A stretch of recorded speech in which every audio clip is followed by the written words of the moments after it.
আপনি যদি ভুটান যাওয়ার প্ল্যান করছেন কিংবা ভুটানে এই জাস্ট এসে পৌঁছালেন এবং আপনার হাতে জাস্ট 24 আওয়ার্স আছে ভুটানের ফার্স্ট সিটি ফুনসেলিংকে এক্সপ্লোর করার জন্য, তাহলে this video is for you.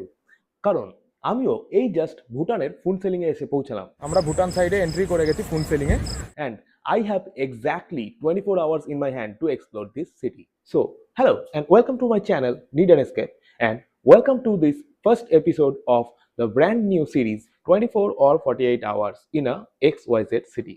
কারণ এই সিরিজে আমি দেখাবো যে দেশের বাইরে ঘুরতে গিয়ে আমি যে সমস্ত শহরগুলোতে থাকি সেই শহরে আপনিও যদি থাকেন এবং আপনার হাতে যদি জাস্ট 24 বা 48 আওয়ার্স থাকে, তাহলে সেই পার্টিকুলার সিটিতে আপনি কোন কোন জায়গাগুলো এক্সপ্লোর করতে পারবেন।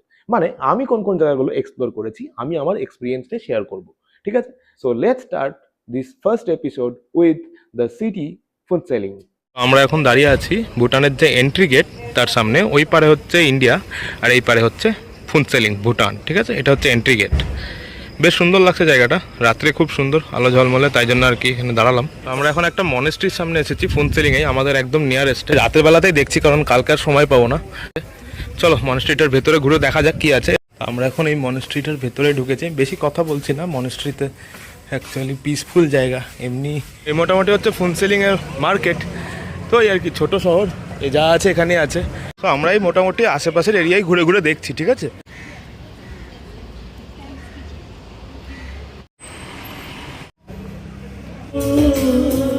তো এইটা হচ্ছে সামসারা ক্লাব, এবং আপনি যদি একজন ক্যারোকে লাভার হন তাহলে কিন্তু এই Samsara club is perfect for you. এবং আপনি যদি ক্যাফে এক্সপ্লোর করতে পছন্দ করেন তাহলে ফুনসেলিং এর মার্কেট এরিয়াতেই কিন্তু খুঁজে পেয়ে যাবেন ভেরি ফেমাস কিজম ক্যাফে এবং মাউন্টেন ক্যাফে। যে কোনোটা চলে যেতে পারেন বা সময় থাকলে দুটোই চলে যেতে পারেন। এছাড়াও আরো কিছু জায়গা রয়েছে যেগুলো আমার পক্ষে যাওয়া সম্ভব হয়ে ওঠেনি, কিন্তু আপনাদের ইচ্ছা হলে অবশ্যই দেখতে পারেন। অ্যান্ড সেইগুলো হচ্ছে Karbandi monastery, Torsa river side view point এবং পালদেন তাসিচোলিন সেন্দ্রা। তো এই মোটামুটি কতগুলো জায়গা আমি আপনাদেরকে দেখিয়ে দিলাম, এবং সামারাইজ করার জন্য আরও একবার বলে দিই। ফার্স্ট হচ্ছে ভুটান গেট বা ভুটান এন্ট্রি গেট, সেকেন্ড হচ্ছে জাংতোপেলরি মনেস্ট্রি, 3 নম্বরে হচ্ছে ফুনসেলিং এর লোকাল মার্কেট, তারপরে রয়েছে ক্যারোকে লাভারদের জন্য সামসারা ক্লাব।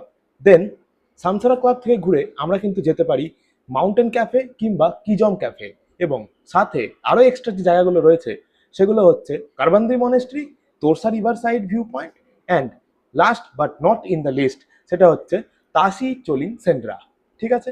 তো এই মোটামুটি কিছু জায়গা আমি আপনাদেরকে জানিয়ে দিলাম। যদি আপনাদের হাতে 24 আওয়ার্স বা একদিন থাকে তাহলে কিন্তু আপনারা ফুনসেলিংয়ে এই জায়গাগুলো ঘুরে দেখতে পারেন। আশা করি এই ভিডিওটা আপনাদের জন্য বেশ হেল্পফুল হতে পারে, অ্যান্ড এইরকমই আরও ভিডিও চ্যানেলে আসতে থাকবে। তো এই এপিসোড এতটাই রইল, দেখা হবে আপনাদের সঙ্গে নেক্সট এপিসোডে, অ্যান্ড সেখানে আমরা এক্সপ্লোর করব কোনো একটা সিটি, ঠিক আছে? এখনকার মতো এতটাই। Thanks for watching and good bye.